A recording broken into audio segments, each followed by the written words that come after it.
Hello and welcome to the channel. Right, so we've actually we borrowed my car's away from MOT, the blue car, so we've borrowed this Stirling which I bought off an evangelist who ordered a pizza when I fell out on him from Dunny Pace, just outside Denny, and my friend bought it off me and he's been running it since 2000 and I think it was about 2016 I bought this, and I actually forgot it's got a huge windscreen, and then I just thought, wait a minute, that's actually handy for, well, wait a minute, the only thing about it being up there, I've got you up quite high up.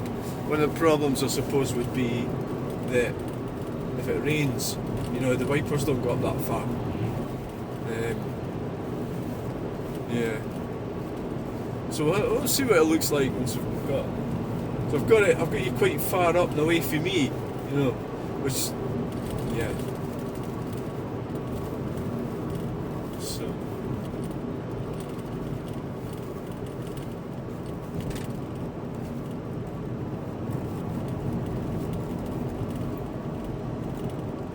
Yeah, so the latest update is I've just been on Facebook and there's a lot of action going up there with the wind farms and cabling offshore, and there's a lot of activity. Let's say there's a lot of activity. A mad cyclist cycling away like a numpty. There's a lot of activity going on up there.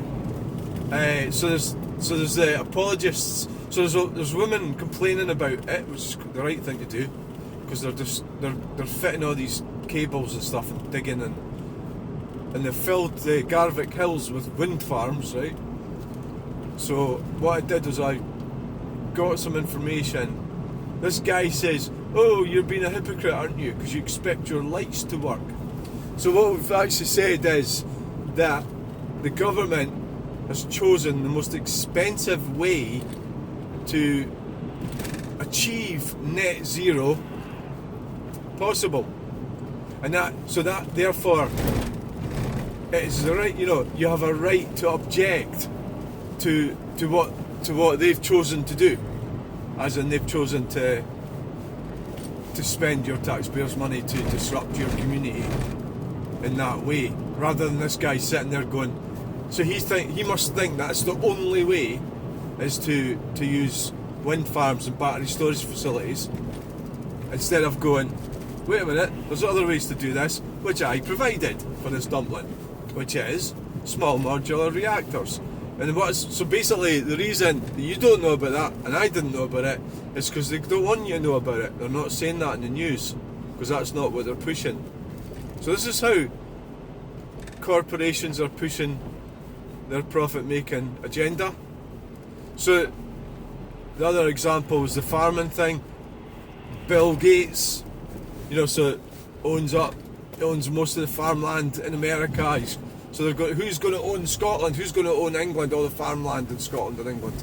Well, ain't you and me, is it? It's going to be somebody like Bill Gates, and that's what their plan is, and that's what they're doing, and that's what they're going to do. So you've got a right to object. You've got a duty to object to the shite. Get out of there and object.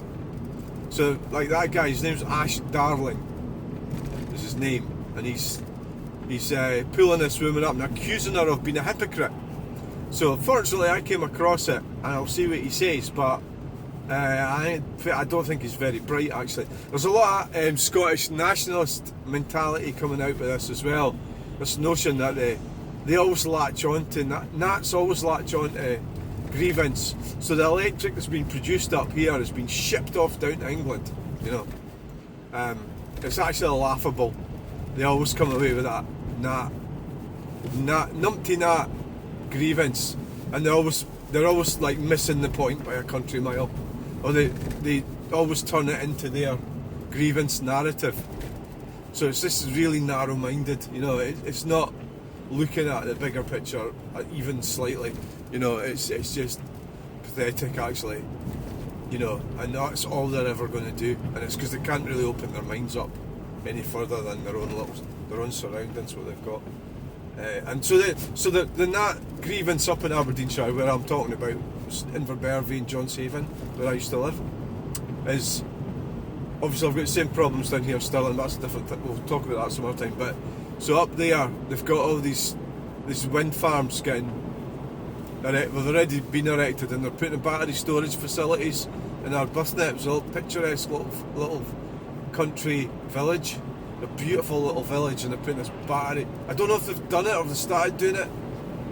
So they're putting this, and then now they've got this rig thing on the bay or something at Benham apparently. I'm not sure. I need to find out.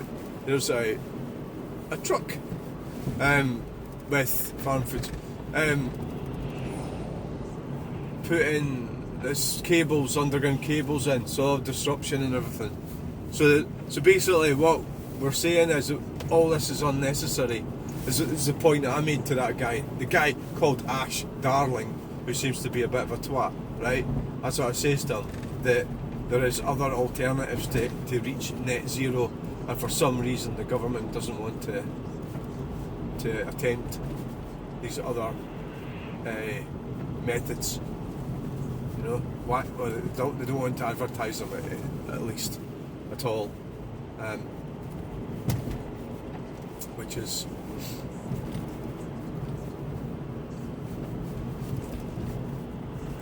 predictable because they do what they want. So you've got to put up all that disruption, and if you complain about it, you are not a hypocrite. So he's wrong. We'll have a look at it in the channel update. I think we'll do that when we get home. I'm going home for breakfast. I'm not going to be going walking. I've got a meeting to go at 1 o'clock, so I've got a lot to do the next 2 or 3 days. Yeah, come on there, Kia. Yep. Yeah, you're such a great driver. Yep, choose a lane.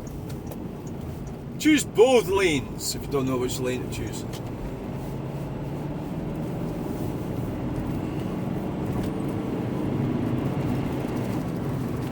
Oh, what's going on up here? I've got a traffic queue. Right, so the whole thing the video seems to be working out okay today anyway.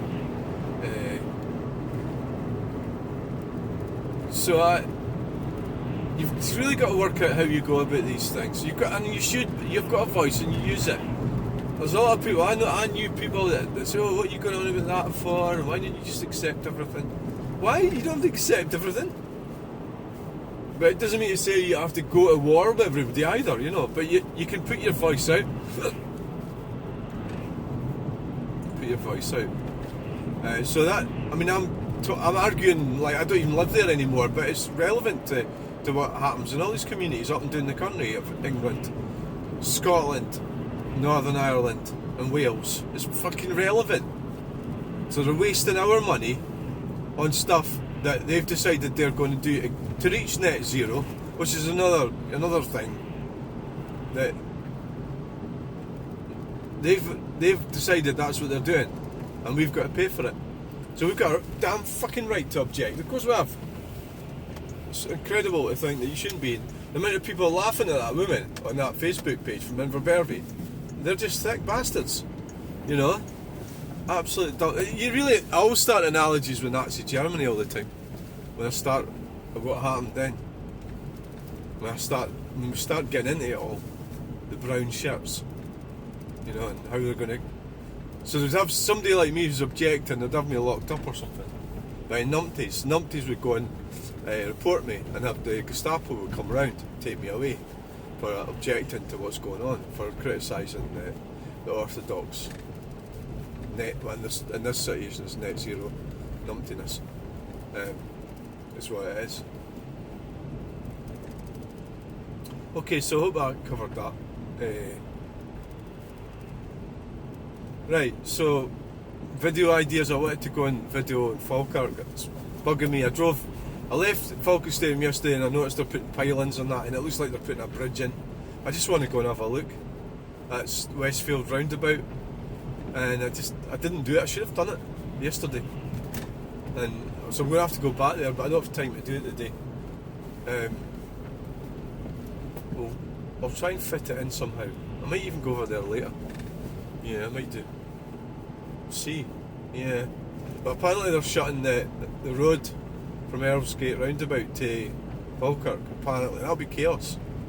That'll be absolute chaos, won't it? Yeah. So I hope you enjoyed this video. Thanks for watching. Please like, share and subscribe. We'll have a look at the Japanese knotweed in the now, and then we'll go, which is just up here. That must be a nightmare, actually, trying to remove Japanese knotweed. And the fact that it's here means that it could be in everybody's garden, do you know? Because the wind blows the seeds and everything, and that's how it spreads like wildfire.